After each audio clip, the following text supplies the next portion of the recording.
주 안에서 항상 기뻐하라. 내가 다시 말하노니 기뻐하라. 너희 관용을 모든 사람에게 알게 하라. 주께서 가까우시니라. 아무것도 염려하지 말고 다만 모든 일에 기도와 간구로 너희 구할 것을 감사함으로 하나님께 아뢰라.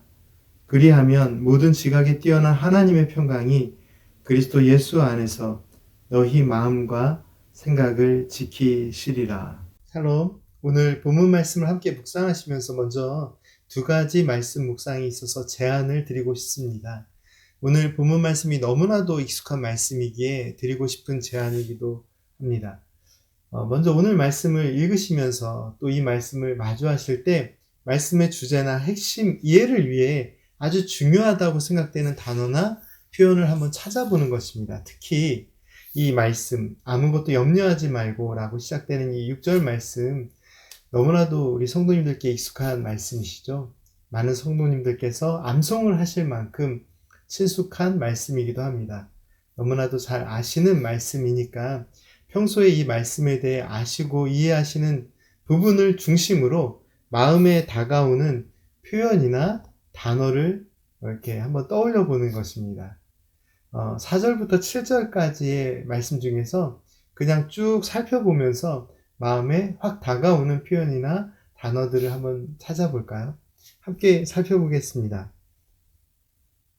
4절 말씀은 어떤 말씀이 내 마음에 다가오시나요?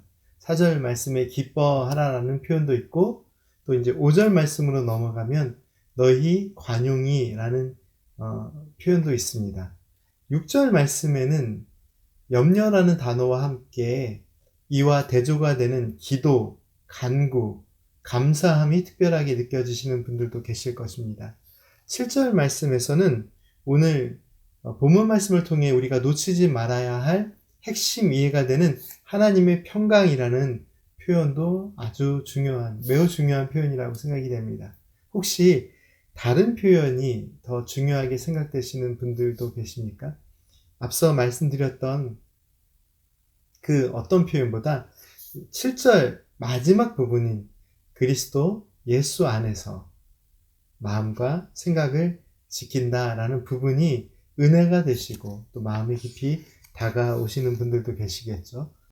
예, 말씀 묵상을 하시면서 이렇게 말씀을 읽으시면서 마음 깊이 다가오는 단어나 표현 등을 중심으로 말씀을 통해 주신 은혜를 생각해 보는 것도 아주 좋은 방법이라고 생각이 됩니다. 오늘 말씀을 묵상하면서 드리는 이 두 번째 제안은 이 말씀 속에 기록되어 있는 단어나 표현 중에서 내 삶에서 멀리하고 내려놓아야 할 부분적인 그런 부정적인 요소와 또 내 삶에서 붙들어야 할 요소나 위로가 되는 요소, 그런 면에서 긍정적인 요소라고 표현할 수 있겠죠. 부정적인 요소와 긍정적인 요소를 구별하여 한번 생각해 보는 것도 좋을 것 같습니다. 부정적인 요소와 긍정적인 요소를 구별하여 한번 다시 살펴볼까요? 4절부터 7절까지의 부정적인 의미를 가지고 있는 단어나 표현들을 살펴보면 유독 한 단어가 눈에 확 들어옵니다. 바로 6절에 쓰여 있는 염려라는 단어입니다. 반대로 내 삶의 긍정적인 요소이며 내게 필요하고 또 내가 붙들어야 할 삶의 요소들을 생각해 보면 오늘 말씀에는 유난히 더 이 신앙의 삶에 있어서 긍정적인 부분들이 더 많이 보인다고 느껴집니다. 예, 주 안에서 기뻐하라. 예, 관용, 주께서 가까우시다. 기도, 간구, 감사함으로 하나님께 아뢰는 것, 예, 하나님의 평강, 그리스도 예수 안에서 등등 우리의 신앙의 삶에 꼭 필요할 뿐만 아니라 우리를 생명의 길로 인도하시는 하나님의 사랑과 은혜에 대한 많은 표현들이 있습니다. 말씀을 묵상하실 때 바로 이렇게 버리고 내려놓아야 할 부정적인 부분과 내가 신앙의 삶에서 꼭 붙들어야 할 그런 믿음의 삶의 모습, 또 실천해야 할 그런 신앙의 모습이 대조가 되는 부분들이 있는데요. 이 말씀을 묵상하시면서 오늘 내가 하나님께서 주신 말씀 안에서 붙들어야 할 은혜의 삶이 무엇인지를 배울 수 있습니다. 그러한 면에서 두 번째 제안을 드렸습니다. 오늘 본문 말씀 4절부터 7절까지의 말씀 속에 담겨져 있는 하나님의 뜻을 다시 한번 살펴볼까요? 우리가 함께 나눈 그 말씀의 표현들을 생각하면서 말씀의 의미를 한번 나눠보겠습니다. 4절 말씀입니다. 하나님께서는 우리가 항상 기뻐하는 삶을 살아가기를 원하십니다. 사도 바울은 내가 다시 말하노니 기뻐하고 또 주님 안에서 기쁨의 삶을 살라라고 강조합니다. 거듭된 강조를 하는 거죠. 5절 말씀입니다. 하나님께서는 믿는 사람으로 관용, 즉 넓은 마음으로 포용하고 이해하는 삶을 살기를 기대하십니다. 그런데 이 5절 말씀에 두 가지 흥미로운 표현들이 있습니다. 먼저 너희 관용을 모든 사람에게 알게 하라라는 표현입니다. 하나님께서는 우리가 하나님을 믿는 사람으로 넓은 마음으로 다른 사람들을 품는 신앙생활을 해야 함을 가르쳐 주십니다. 관용을 나타내는 삶이 무엇일까요? 너그럽고 넉넉한 마음으로 다른 사람의 부족함이 또 허물이 있을 때 그 허물, 부족함을 품는 삶을 의미합니다. 그런데 하나님의 말씀은 우리가 바로 이러한 관용을 모든 사람에게 알게 하라라고 선포하고 있습니다. 믿는 사람에게만이 아니라 모든 사람에게. 다시 말해서 하나님께서는 우리가 넓은 마음으로 다른 사람의 허물에 대해서 비판하거나 비난하거나 책명하는 일이 아니라 넓은 마음으로 다른 사람의 부족함을 이해하고 때로는 그들이 행한 잘못한 일에 대해서도 이해와 용서로 대하는 것이 믿음의 삶의 아주 중요한 모습임을 이 말씀을 통해 가르쳐 주십니다. 우리 주님께서는 죄인이 아니셨지만 사람들은 예수님을 죄인들의 친구라고 불렀습니다. 그 이유가 무엇일까요? 예수님께서 죄를 지었다는 의미가 아니겠죠. 예수님께서 죄인들의 곁에 함께 하시며 식사도 하시고 이야기를 나누셨습니다.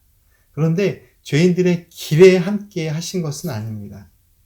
주님께서는 죄인들의 약함을 이해하시고 그들을 의의 길로, 하나님의 사랑 안에서 의의 길로 이끄시기 위해 그들과 친구와 같은 모습으로 함께 하셨습니다. 믿음의 삶은 주님께 우리의 시간과 생각이 고정되어 있는 것이지만 하나님께서는 우리가 믿음의 삶을 살아가면서 너그럽고 따뜻한 마음으로 다른 성도들을 대하고 나아가 모든 사람들에게 주님의 사랑의 마음을 전하는 사람이 되어야 함을 가르쳐 주십니다. 물론 힘들고 어려운 일입니다. 하지만 바로 뒤에 이어지는 한 가지 더 흥미로운 표현을 살펴보겠습니다. 주께서 우시느니라. 이 말씀은 주의 재림이 가까워 왔다라는 의미도 있겠지만 주께서 모든 것을 아시고 계시고 우리의 문제들 속에서 함께 계심을 의미하는 말씀이기도 합니다. 우리가 교회 안에서 교제를 나누는 성도님들과의 문제가 있을 수 있습니다. 그런데 그런 문제들 속에서든지 세상에서의 문제이든지 넓은 관용의 마음을 실천할 수 있는 이유는 공의의 하나님, 진리의 하나님의 신실하심을 믿기 때문입니다. 그리고 이어지는 말씀들도 계속 살펴볼까요? 6절부터 7절까지의 말씀입니다. 아무것도 염려하지 말고 다만 모든 일에 기도와 간구로 너희 구할 것을 감사함으로 하나님께 아뢰라. 그리하면 모든 지각에 뛰어난 하나님의 평강이 그리스도 예수 안에서 너희 마음과 생각을 지키시리라. 아멘. 개인의 신앙생활의 삶이나 공동체의 삶에 어려움은 늘 있을 수 있습니다. 어려움의 상황 속에 있는 문제들에 대해서 인간은 염려와 걱정으로 반응하게 되죠. 그런데 하나님의 말씀은 염려로 문제가 풀리는 것이 아님을 가르쳐 주십니다. 믿음의 사람이 어려움의 상황 속에서 실천해야 할 신앙의 모습은 염려나 걱정, 두려움으로 반응하는 것이 아니라 그 어려움의 상황 속에 있는 문제를 가지고 주님께 나아가 하나님께 기도하는 것입니다. 기도와 간구로 주님께 나아가 기도하는 그런 삶이 필요한 것이죠. 그리고 신실하신 하나님을 신뢰하고 의지함으로 걱정이 아닌 감사함으로 그 문제를 하나님께 맡기는 그런 신앙의 노력들이 필요합니다. 그러한 마음들에게 주시는 하나님의 약속이 무엇일까요? 그런 믿음의 마음들에게 주시는 하나님의 약속은 모든 지각에 뛰어난 하나님의 평강을 통하여 그리스도 예수 안에서 우리의 마음과 생각을 지켜 주신다라고 약속하십니다. 걱정이나 염려가 없이 살아갈 수 있는 삶이 있을까요? 예, 그런 삶은 사실 쉽지 않습니다. 모든 문제를 그러나 내가 품고 가는 것이 아니라 하나님께 맡기며 기도하고 간구함으로 우리가 삶 속에서 만나는 어려움의 문제에 우리가 갇혀 있지 않고 주님께 마음을 드리고 삶을 드리고 또 삶의 문제들을 하나님께 맡기는 것은 그러나 우리 믿음의 사람들이 할 수 있는 일이죠. 평강에 하나님께서 함께 하신다라고 약속하십니다. 사랑하는 성도 여러분, 우리의 문제가 없을 수는 없겠지만, 우리에게 문제가 없을 수는 없겠지만, 이 문제 속에서 하나님의 은혜를 기억하고 예수 그리스도를 바라보고 주님께 나아가 우리의 마음의 모든 문제를 맡기는 삶, 그 삶이 우리가 살아야 할 믿음의 삶의 중심입니다. 오늘 생명의 삶 속에 있는 기도 제목 가지고 함께 기도드리겠습니다. 거룩하신 하나님, 믿음의 지체들이 한 성령 안에서 같은 마음을 품고 서로를 용납하는 삶을 살게 하옵소서. 인간적인 염려가 당연해 보이는 순간에도 감사함으로 저희들이 기도할 수 있는 은혜를 허락하여 주옵소서. 주님을 날마다 바라보는 믿음으로 어떠한 상황에도 어떠한 어려움에도 억눌리지 않게 하여 주시고 주님의 평강으로 저희들의 마음과 생각을 지켜 주옵소서. 예수님의 이름으로 기도드립니다. 아멘.